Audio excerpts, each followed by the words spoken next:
আজ আমরা সবাই মিলে চলে এলাম আমার ননদের বাড়িতে। হ্যাঁ, আমার ননদের বাড়ি। আমার নিজের ননদ নেই, কিন্তু এটা হচ্ছে আমার পিসি শাশুড়ির মেয়ে। তো ননদের বাড়িতে আসলাম, আসার সাথে সাথে কিন্তু আমাদের দিয়ে দিল লেবু জল। আর এত গরমের মধ্যে লেবু জলটা খেয়ে কিন্তু বেশ ভালো লাগছিল। তারপরে ননদ হচ্ছে একটা পাখা চালু করে দিল, তো রান্নাঘরেই আমি বসে পড়লাম ননদের কাছে। তো রান্না বান্না রেডি করছে। আর এখানে আসার সাথে সাথে এখানে একটা কি নিয়ম জানো তো, প্রথমে কেউ কারো বাড়িতে গেলে না সঙ্গে সঙ্গে আগে জল দেবে, জল দেওয়ার পরে কিন্তু লেবু জল দেবে।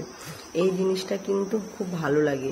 তো প্লেন জল দেবে, প্লেন জল দেওয়ার সাথে সাথে কিন্তু লেবু জল দেবে। আর আমি আগে প্লেন জলটা না খেয়ে আগে লেবু জলটা খেয়ে নিলাম। তারপরে এখানে ননদের শাশুড়ি মা বসেছিল, তাড়াতাড়ি বলছিল দিদিকে তাড়াতাড়ি রান্না বসা। আর আমরা হচ্ছে সিঙ্গারা মিষ্টি এসব নিয়ে গিয়েছিলাম, আম। তো যাওয়ার সাথে সাথে কিন্তু সেইগুলো সঙ্গে সঙ্গে দিয়ে দিয়েছিল। আর ওইটা রান্না ভিডিও ক্লিপ নেওয়া হয়নি, তো তাড়াতাড়ি করে ওটা খেয়ে নিয়েছিলাম। আর আজ সারাদিন এত গরম ছিল, ভেবেছিলাম দিনের বেলায় যাব, তো দিনের বেলায় একটু কাজ বাজ ছিল দেখে আর দিনের বেলায় আর বেরোতে পারিনি। সন্ধ্যার দিকে ঠিক আমরা বেরিয়ে এসেছি। আর এখানে দিয়েছিল দিদি সেমাই রান্না করেছিল, সেমাইগুলো বাটিতেই রয়ে গেছে, আমরা আর খাইনি। বললাম যে একটু জল মিষ্টি খেয়ে চলে যাব। আর দিদি তো ভাত না খাইয়ে ছাড়বে না, বলল অসুবিধা নেই, সমস্ত কিছু আমি ব্যবস্থা করে দেবো খুব তাড়াতাড়ি। আর ঘরের ছিল দুধ, তাড়াতাড়ি করে দিদি দুধ গরম বসিয়ে ছানা কেটে দিল। আর দিদি কিন্তু গিয়েছিল জামাই ষষ্ঠীর জন্য বাড়িতে, মানে বাপের বাড়িতে, দিদির মানে আমার পিসি শাশুড়ির বাড়িতে। তো আমরা যে বলেছি আমরা আসবো, দিদি কিন্তু তাড়াতাড়ি করে সঙ্গে সঙ্গে চলে এসছে। কাছাকাছি বাড়ি, জামাইবাবু দিদিকে নিয়ে চলে এসেছিল। আর তো দিদি আজ রাতে থেকে আবার কাল সকালে হচ্ছে বাড়ি চলে যাবে, তো আমাদের সাথে দেখা করার জন্যই এসেছিল।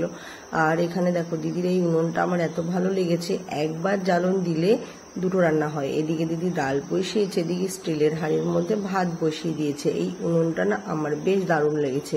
আর দেখলাম এই উনুনটাতে এত সুন্দর রান্না হচ্ছে, হাঁড়ি কড়া খুব একটা কিন্তু কালো হচ্ছে না। আর উনুনগুলো না এত সুন্দর, মানে এমনভাবে বানিয়েছে, একটা কাঠ লম্বাভাবে দিলে তার মধ্যে কিন্তু সুন্দর করে মানে জ্বালন হয়ে দুটো রান্না একসাথে হয়ে যায় খুবই তাড়াতাড়ি। আর দিদির এখানে 3টে উনুন আছে। আর এখানে দিদি লেবু দিয়ে ছানা কেটে সুন্দর করে কিন্তু শিল চাপা দিয়ে রেখে দিয়েছে জল ঝরানোর জন্য। আমি বললাম রাতের বেলায় বেশি কিছু করো না, সিম্পল ডাল আলু সিদ্ধ করো।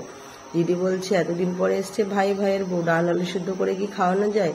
তো দিদি কিছু অ্যারেঞ্জমেন্ট করছে খাওয়া দাওয়ার জন্য। আর আমি চলে আসলাম বারান্দার দিকে। জামাইবাবু একটা ছোট্ট টিয়া পাখি পুষেছে। আর আমাদের দুটো ভাগনা আছে, ভাগনারা দুজনের কেউই বাড়ি নেই, একজন পড়তে গিয়েছে বাইরে আর একজন কাজের সূত্রে আছে, সেও বাইরে।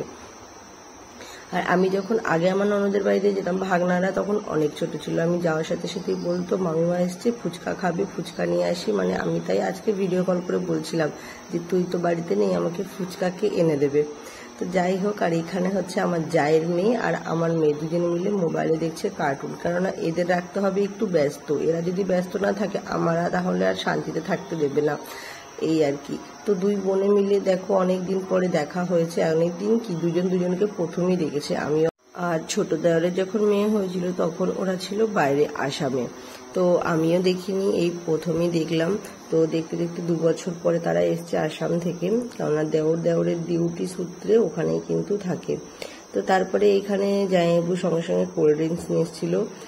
বলছে এত গরমের মধ্যে কোল্ড ড্রিঙ্কস হলে বেশ ভালোই হয়। তো এই যে কোল্ড ড্রিঙ্কস দিয়ে দিল, আমাদের থামস আপ দিয়ে একটা গ্লাসে ঢেলে দিয়ে জামাইবাবু গেল আবার হচ্ছে গ্লাস আনতে। আর আমাকে এই যে গ্লাসে দিয়ে দিয়েছে, সত্যি কথা বলতে এটা খেয়ে কিন্তু বেশ ভালো লাগছিল। আমার একটু দুপুর থেকে হচ্ছিল অ্যাসিডিটি। আর ইদানিং যা গরম পড়েছে, ঘরে বাইরে থাকাই যাচ্ছে না, কিন্তু দিদিদের বাড়িতে এসে কিন্তু বেশ ভালো লাগলো। আর জামাইবাবুদের পুরো বাড়িটা একদম হচ্ছে গাছপালায় মানে ঘেরা। আর জামাইবাবুর যিনি বাবা, উনি হচ্ছে মানে গাছ লাগাতে এত ভালোবাসে মেসোমশাই, মানে চারদিকে নানান ধরনের নারকেল গাছ, মানে আলাদা আলাদা রকমের, বেশ ভালো লাগলো। তারপরে হচ্ছে দিদিদের বাড়িটা খুবই ঠান্ডা। আর এখানে আমরা বসে গিয়েছিলাম খেতে, সবাইকে দিয়ে দিয়েছিল প্লেটে করে। আজ রান্না হয়েছিল কিন্তু কুঞ্জি ভাজা, পটল ভাজা আর একটা কি আলু ভাজা, সমস্ত কিন্তু পোস্ত দিয়ে। তার সাথে ছিল ডাল আর ছিল পনিরের তরকারি ঘরে বানানো।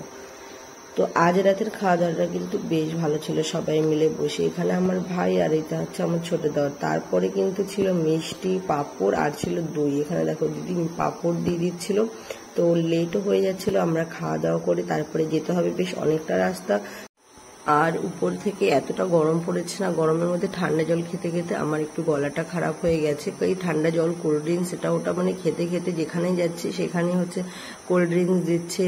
তো এই খেয়ে খেয়ে কিন্তু হয়ে গেছে আমার গলাটা একটু খারাপ এত গরমের মধ্যেও।